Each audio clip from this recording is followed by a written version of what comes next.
dibawa oleh masyarakat, kita yang akan dibawa oleh saudara-saudara kita, dan kita yang akan dimasukkan ke dalam liang lahat, kita yang akan dikuburkan. Umar bin Khattab radhiyallahu ta'ala anhu mengatakan, kulla yaumin yuqalu fihi mata fulan, wala budda min yaumin yuqalu fihi mata Umar. Setiap hari kita mendengarkan ada orang yang meninggal, disebutkan nama mereka, telah meninggal si fulan, si Allan, dan pasti akan datang suatu hari di mana nama Umar yang akan disebutkan, telah meninggal Umar bin Khattab radhiyallahu ta'ala anhu. Dan itu telah terjadi. Maka hari ini pun saya katakan seperti itu. Setiap hari kita mendengarkan ada orang yang meninggal, pasti akan datang suatu hari nama kita yang akan disebutkan, saudara-saudara sekalian. Nama kita yang akan disebutkan, telah meninggal kita semuanya. Disebutkan nama-nama kita menuju kepada Allah Subhanahu wa ta'ala. Suatu ketika peristiwa yang sama terjadi kepada Al-Imam Al-Hasan Al-Basri rahimahullahu ta'ala. Ketika selesai menguburkan jenazah, ada seorang laki-laki datang yang sekedar ikut menguburkan jenazah. Dia tidak tahu siapa jenazah yang meninggal ini. Maka dia bertanya kepada Imam Al-Hasan Al-Basri, siapa orang yang meninggal ini wahai Imam? Al-Imam Al-Hasan Al-Basri kemudian melihat kepada orang yang bertanya tersebut dan mengatakan, hadza ana wa anta, ini adalah aku dan kamu kelak yang akan dipanggil oleh Allah Subhanahu wa ta'ala. Bukan siapa-siapa, ini adalah kita, saudara-saudara sekalian. Karena kelak kita yang akan dikuburkan seperti ini. Kemudian Al-Hasan Al-Basri mengatakan, ya bna Adam, innama anta ayyam, idza dhahaba yaumuka dhahaba ba'duka. Wahai anak cucu Adam, sesungguhnya engkau hanyalah hitungan hari demi hari.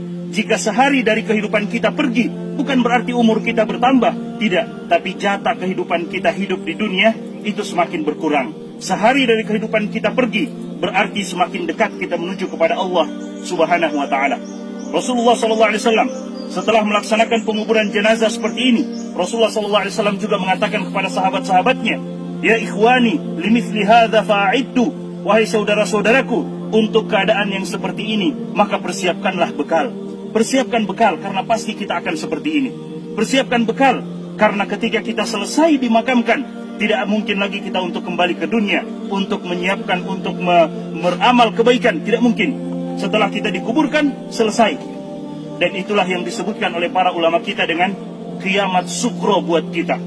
Kiamat kecil buat kita ketika kita telah dikuburkan. Karena tidak mungkin kita bangkit lagi untuk beramal ibadah. Selesai. Apa yang telah kita kerjakan akan kita dapatkan hasilnya. Dan apa yang kita lakukan dari dosa dan maksiat akan kita lihat juga hasilnya di hadapan Allah Subhanahu wa ta'ala. فَمَنْ يَعْمَلْ مِثْقَالَ ذَرَّةٍ شَرًّا يَرَهُ وَمَنْ يَعْمَلْ مِثْقَالَ ذَرَّةٍ خَيْرًا يَرَهُ.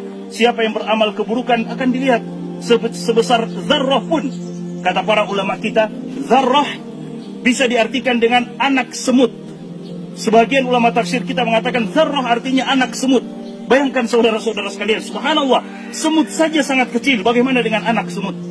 Sebesar itu keburukan atau kebaikan kita akan kita lihat balasannya di sisi Allah Subhanahu wa ta'ala. Tidak ada satupun yang akan dizalimi oleh Allah Subhanahu wa ta'ala. Limithli hadza falyamalil 'amilun. Untuk keadaan seperti ini, maka hendaklah kita mempersiapkan amalan-amalan yang terbaik. Selesai menguburkan, Nabi SAW mengatakan kepada para sahabatnya, Salullaha li akhikumut tathbit. Minta dan bermohon kepada Allah Subhanahu wa ta'ala untuk saudaramu yang telah dikuburkan ini, at-tathbit, kekokohan, keteguhan untuk menjawab, fa innahul ana yus'al, karena dia sekarang sedang ditanya oleh malaikat Munkar dan Nakir. Ditanya tentang man rabbuka, siapa Rabbmu? Ditanya tentang man nabiyuka, siapa nabimu? Ditanya tentang madinuka, apa agamamu? Pertanyaan yang semua kita sudah mendengarkannya, tapi tidak semua manusia bisa menjawabnya. Siapa Tuhanmu? Kita akan menjawabnya dengan ibadah kita kepada Allah Subhanahu wa ta'ala. Siapa nabimu? Kita akan mampu menjawabnya dengan bukti nyata mengikuti Nabi SAW, mengamalkan sunnah-sunnah beliau dan menjauhi perkara-perkara yang beliau tidak datang dengannya. Dan apa agamamu? Kita akan mampu menjawabnya jika kita beragama dengan agama yang dibawa oleh Nabi Muhammad SAW. 3 pertanyaan yang kita mampu menjawabnya sesuai dengan bagaimana kita mengamalkan 3 hal tersebut di kehidupan dunia ini. Nabi SAW mengatakan seperti itu kepada para sahabat. Kemudian Allah Subhanahu wa ta'ala berfirman di dalam Al-Quran, yuthabbitullahu alladhina amanu bilqawli tsabiti fil hayatid dunya wa fil akhirah. Orang-orang yang beriman, yang teguh dengan keimanannya, yang istiqomah dengan keimanannya, mereka, kata Allah Subhanahu wa ta'ala, yuthabbitullahu alladhina amanu bilqawli tsabit. Allah akan kokohkan mereka dengan perkataan yang kokoh, perkataan yang kuat, yaitu la ilaha illallah. fil hayatid dunya, dalam kehidupan dunia mereka, wa fil akhirah, dan dalam kehidupan akhirat mereka. Dan kita semua tahu, kuburan bukan rumah terakhir buat seseorang, tapi kuburan adalah rumah pertama menuju negeri akhirat. Sebagaimana yang diriwayatkan oleh Utsman bin Affan radhiyallahu taala anhu, ketika beliau menziarahi kubur, beliau menangis, saudara-saudara sekalian, sampai basah jenggot beliau. Para sahabat yang melihat itu mengatakan, ya Utsman, dzukirat indakal jannah wan nar, disebutkan di sisimu tentang surga dan neraka, engkau menangis, tapi tidak seperti tangisanmu ketika engkau berada di sisi kuburan. Maka Utsman bin Affan mengatakan, karena aku mendengarkan Nabi SAW bersabda, al-maqabir awwalu manazilil akhirah, kuburan adalah rumah pertama menuju negeri akhirat. Jika kita selamat di kuburan kita, saudara-saudara sekalian, maka yang selanjutnya akan dimudahkan oleh Allah Subhanahu wa taala. Namun jika kita disiksa di dalam kuburan kita, maka bagaimana dengan yang selanjutnya? Rasulullah SAW mengatakan kuburan hanya akan menjadi dua, imma yakuna rawdatan min riyadil jannah atau hufratan min hufarin niran.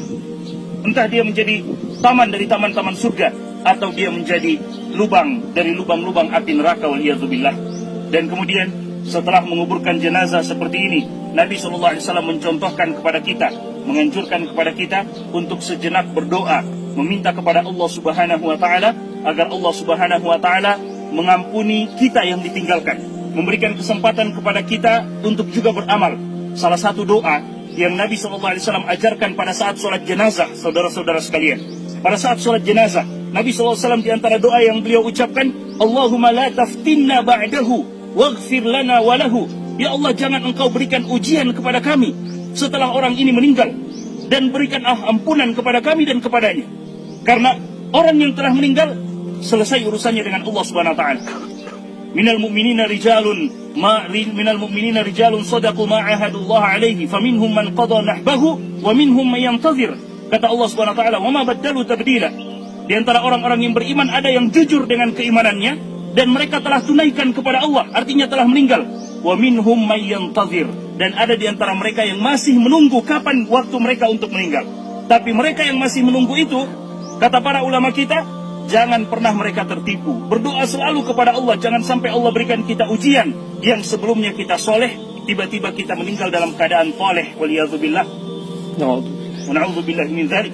Makanya Nabi SAW berdoa, Allahumma la taftinna ba'dahu, ya Allah, jangan engkau berikan ujian kepada kami. Dan ujian yang paling buruk, saudara-saudara sekalian, ketika ujian itu menimpa agama kita.